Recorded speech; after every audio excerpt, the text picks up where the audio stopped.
Iran stands as the primary antagonist to American interests in the Middle East, funding militant groups that challenge Western influence at every turn. This regional power is projected through proxies like Hezbollah. These groups operate with Iranian training and funding, providing Tehran with a reach that extends far beyond its own borders. Even under the weight of crippling economic sanctions, the Iranian government has refused to back down, continuing to advance a nuclear program that remains a flashpoint for global conflict. This hostility is a relatively recent development.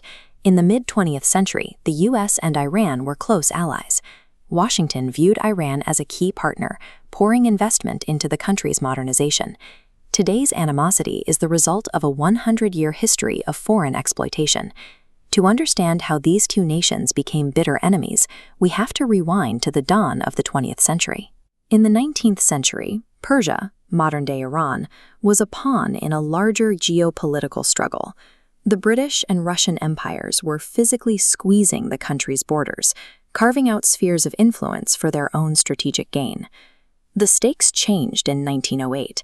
A British prospector discovered massive oil reserves under Iranian soil, a find that would trigger a century of industrial greed. The British formed the Anglo-Persian Oil Company to extract this wealth. They built massive refineries to process the crude, but the profits almost exclusively benefited London, while the local Iranian population saw little improvement in their quality of life. Iranians watched as their most valuable resource was siphoned away by foreign powers. This fueled a deep resentment against both the British and the Iranian monarchs who allowed the exploitation to continue. As public trust in the monarchy collapsed, a new source of authority emerged. Religious scholars, known as the ulema, began leading a movement for Iranian independence and resource control. By 1951, that movement found its leader in Prime Minister Mohammad Mossadegh. He came to power with a clear democratic mandate: end foreign control over Iran's future. Mossadegh's most significant move was the nationalization of the oil industry. He seized control of the fields from the British, declaring that Iran's oil belonged to the Iranian people. The West reacted with a total economic blockade. The UK and the US organized a global boycott of Iranian oil, effectively cutting off the country's main source of income. When the boycott failed to break Mossadegh, the CIA and British intelligence took direct action. In 1953, they orchestrated a covert coup to remove the prime minister from power.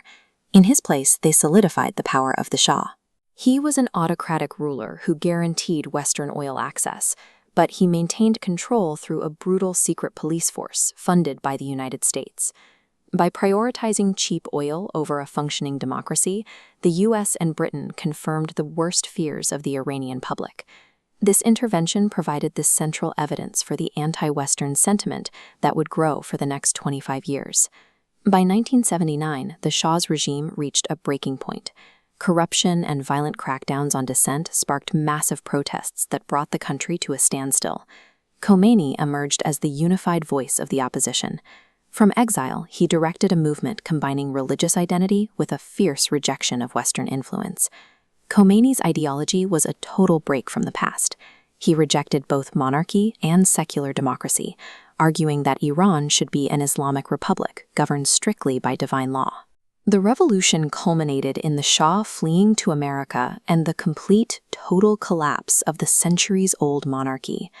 Soon after, Iranian students stormed the U.S. Embassy in Tehran, holding 52 Americans hostage for 444 days. The 1979 revolution ended the U.S.-Iran alliance. Iran shifted from a key American partner to a theocratic state dedicated to dismantling Western control in the Middle East.